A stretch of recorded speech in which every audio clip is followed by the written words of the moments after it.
नमस्कार साथियों। आजकल प्रशांत किशोर जी का भाषण सुनिएगा तो उसमें महाभारत के अभिमन्यु की चर्चा ज़्यादातर करते रहते हैं और किस प्रकार से उसने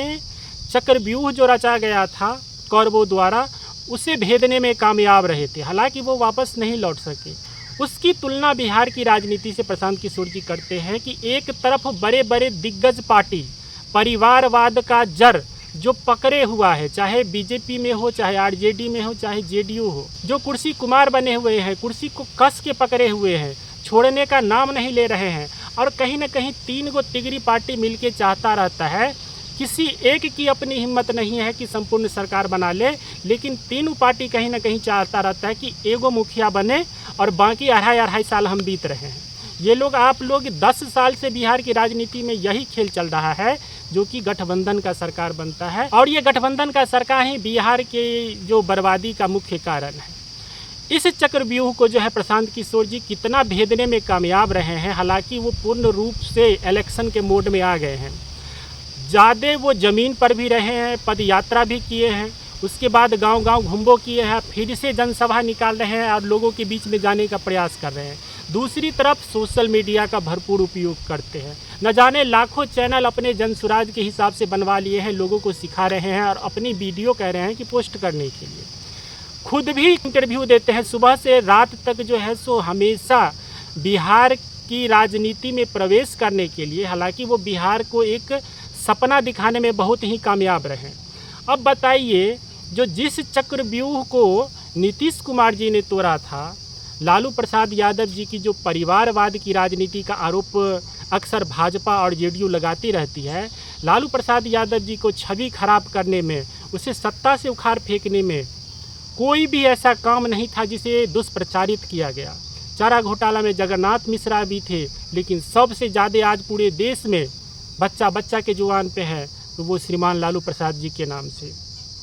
बहुत सारे ऐसे देश में नेता, सांसद, विधायक, गैंगस्टर, मूर्ख चपाट बहुत बने हैं, लेकिन फिर भी ये भाजपा और जेडीयू जो है 9वीं फेल करके किसी एक नेता को टारगेट करते रहते हैं। कहीं न कहीं भाजपा और जेडीयू का गठबंधन का सरकार इस बिहार में रहता है, लेकिन अभी तक चुनाव प्रक्रिया जो वही है कि कैसे लालू प्रसाद यादव को बदनाम किया जाए, कैसे तेजस्वी प्रसाद यादव को बदनाम किया जाए, कैसे वो 2005 वाला अक्सर नीतीश कुमार जी भाषण करके जंगल राज की डरा के जो है सो 20 साल से मुख्यमंत्री हमारे सुशासन बाबू कुर्सी पर बैठे हुए हैं। लेकिन प्रशांत किशोर जी एक ऐसे नेता बने हैं जो नीतीश कुमार की जो छवि बिहार से लेकर के पूरे देश में बनी हुई थी, जो नरेंद्र मोदी की छवि बनाने के लिए कितना प्रयास किया गया था पूरे विश्व में, देश में, लेकिन बिहार में नरेंद्र मोदी की किस प्रकार की भावना है बिहार के विकास को लेकर के, वो एक एक सिर्फ पोल खोल रहे हैं। मोदी जी बिहार में आते हैं, मधुबनी में कहते हैं यहाँ से हम सीधे ट्रेन मुंबई या गुजरात का देंगे, तो प्रशांत किशोर जी डायरेक्ट कह देते हैं कि ट्रेन इसलिए देना चाहते हैं कि यहाँ का सस्ता मजदूर सब जाएगा वहाँ पे खटने के लिए। किस प्रकार से बिहार के मजदूर बोरा में भर के ट्रेन में भीड़ रहता है, आजकल सब ने देखा है, इस प्रकार से पलायन करते हैं। लेकिन मोदी जी का जो दोहरा रवैया है बिहार के प्रति कि हमारा सिर्फ कुर्सी बचे रहे, इस चक्कर में इस बार फिर से सुशासन बाबू पर भरोसा कर रहे हैं कि हमारा केंद्र का कुर्सी जो है सो हिले नहीं, नीतीश कुमार जी को यहाँ पे हम बैठाए रहेंगे तो हमारा कुर्सी जो है तो हमेशा से रहेगा। यही आरोप प्रशांत किशोर जी लगाते हैं कि कांग्रेस ने भी किया था। सत्ता पाने के लिए कुर्सी ना हिले, इसलिए सिर्फ और सिर्फ बिहार से सांसदी का इस्तेमाल करते हैं। जिस बिहार की विकास की गाथा जो है भाजपा और जेडीयू सिर्फ सोशल मीडिया में गढ़ती है कि हमने इतना विकास किया, उसकी ज़मीनी हकीकत को प्रशांत किशोर जी ने हिला दिया है। जिस प्रकार लालू प्रसाद यादव जी को बदनाम किया गया था, उसी प्रकार प्रशांत किशोर ने इनकी असली छवि को, नीतीश कुमार जी की छवि हो बिहार के प्रति, 20 साल रहने के बाद भी आज भी बिहार के लोग पलायन कर रहे हैं। बिहार का अधिकार जो शिक्षक नौकरी के रूप में बिहारियों के लिए था, हर राज्य के अपने शिक्षा के लिए अपने अपने राज्य का अधिकार होता है, लेकिन बिहार एक ऐसा प्रदेश बना है जो पूरे देश में नौकरी बांट दिए थे नीतीश कुमार जी को, काहे कि बिहार में योग्य इन्हें शिक्षक नहीं मिल रहे थे। तो अब ये वोट मांगने के लिए आएंगे, बिहारियों के बीच में आएंगे, तो किस मुंह से आएंगे? आप रोजगार दिए कहीं और, लेकिन वोट मांगेंगे आप बिहार में। तो इन चीज़ों को प्रशांत किशोर ने बहुत बढ़िया ढंग से जो है सो लोगों के बीच में प्रस्तुत करने का प्रयास किया है और जो छवि एक महारथी, एक बड़े बड़े फेंकने वाले रूप में बनाया गया था, चाहे मोदी जी का चाहे नीतीश कुमार जी का, वो छवि आज बिहार के लोगों को समझाने में सफल हुए हैं। अब चुनाव का समय आ रहा है और इसमें पता चलेगा, इसमें चुनावी रणनीति किस प्रकार से होगी वो तो दूर की बात है, लेकिन प्रशांत किशोर जी का बहुत क्लियर स्टैंड है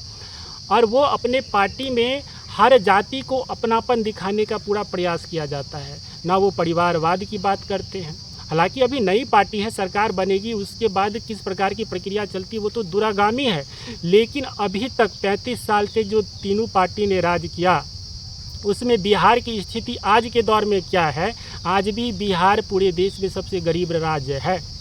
जो सपना दिखा करके मुख्यमंत्री बन के बैठते हैं वो सिर्फ कहीं ना कहीं कुर्सी पकड़ के बैठे हुए रहते हैं और उसमें जो है दो पार्टी सहयोग देती रहती है, चाहे भाजपा हो चाहे आरजेडी हो।